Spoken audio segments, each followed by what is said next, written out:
So, how do you feel about the detachments, David? Any catch your eye? Honestly, yeah, I'll admit.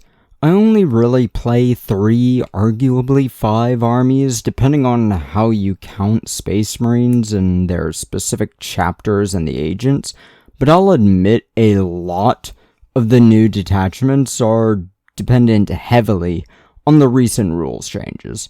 But let's go over my least and most favorites. Wow, just jumping right in, huh? Yeah, look, I've been debating on this video for 31 days now, and now that that's all over, I've got positives and negatives to talk about. Of course, I should remind those that watch me, all average of 30 viewers, what I play and what I enjoy about them. Probably, I think only 2 or 3 people watch your shit regularly, though. Yeah, and I'm 2 of them, but that doesn't matter. What do I play? I've got a lot of armies, and a lot of options with them. Space Marines, specifically the Death Watch chapter, which is 2 right there. Imperial Agents, though not 2,000 points worth, unless I'm going to with just the Death Watch detachment, which, do I want to count that? Custodies and Imperial Knights, but Imperial Knights can lead into Chaos Knights too. So, depending on how you count, I have 4 or 6 armies. I tend to stick into the middle. I count 5. Wait, I forgot the Tau. But I've played them once, and I'm just not a fan of single-node armies. Maybe I can like it, but I need to actually try it out, so 7 maximum? David, how are you able to get so many armies? Isn't this hobby and game a price and a half? It is, but I do favors for people like painting my buddy's armies, and he pays me in mostly armies and units I want or need. I buy from local guys who decide they don't want X, Y, or Z. Most of my Knights army came from that way, actually. So, with those numbers in mind, let's go over everything. My armies that did the worst is widely considered the worst army in the game out the front gate. Imperial Agents. They got a new detachment, so I'll count them. We wanted them to get an actual army rule, but GW still ain't got a clue as to what to give them, and likely won't be giving them one this edition at all. So expect them to finally be getting something next edition, maybe. The Agents detachment is built around 4 specific models, 4 units, each an epic hero. You'll take the 4 assassins, which I have all of, and you'll have to take their lower points cost because it's an agents list, and then you'll be forced to give them some insane enhancements that aren't necessarily worth the points they cost, because why the hell is the stupid Vindicare assassin going to be 160 points in this list instead of the normal 120. And hell, they're 150 in any other army, so this one is just by far worse. This detachment is, like all Agents detachments, considered absolutely pointless and unusable. My complaints about the codex still apply here. Next up is still pretty low down there, but not unusable. And it's the Knights detachment. Imperials got it worse, where they can bring 2 different kinds of tech priests and 2 different Skitarii units. I've calculated how much you'd be allowed to bring in this, since it's only a quarter of your army that can be admechs. When a Titanic unit is near a tech priest, it gets essentially a reanimation protocols. It bothers me that the 2 techies aren't the Engine Seer, since the Engine Seer is essentially the machine healer, but I suppose the healing ability mixed with the healing aura might make things a bit busted, but then you look at what the Necrons have with the Reanimator and the what was it, Technomancer I think it was, each adding on top of the reanimation protocol as well, so it is kind of balanced, to be honest. I'm debating on getting into this one though, but AdMechs are hard to get around the Panama City Beach area of Florida. Future me will debate it. They got a codex coming out this year now anyway.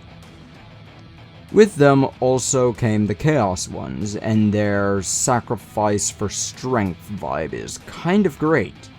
They can bring in damned units from the Chaos Space Marines faction, which essentially means cultists and goatmen and such.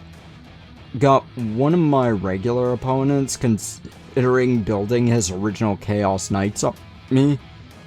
It essentially lets you look at one of your small dudes, get rid of them, and give your big dudes a bonus. I need to try out Chaos Space Marines and Chaos Knights. I'd be excited to play something that's not a War Dog spam. Space Marines are considered to have done well this edition, or rather this update.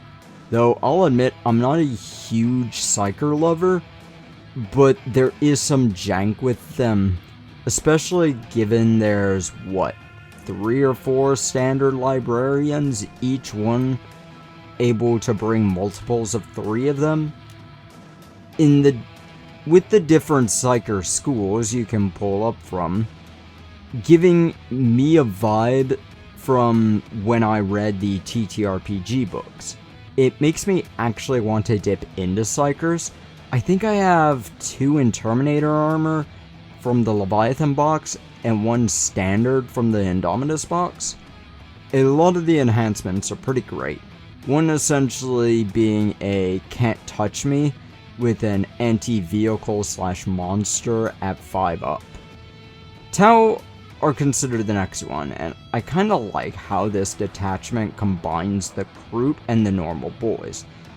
The fact that originally nothing really vibed with each other, and this one gives me a reason to buy both kinds of models instead of just one, it really helps out in the long run. But the fact that Kroot can now gain their army rule is definitely a positive, but it's not a positive that I can really give an opinion on. I've played this in one game, and I just don't know how to feel about them, really.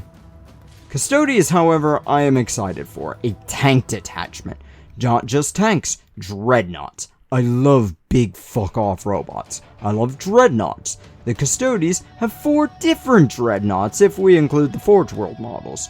The fact that I can bring my Telemon Heavy Dreadnought in, include him as the Warlord, and give him enhancements is absolutely fantastic. I have 1 of every Dreadnought, a Land Raider, kind of, and I have the Grav Tank coming in to be made. I'm also planning on making the Anathema Rhino as well.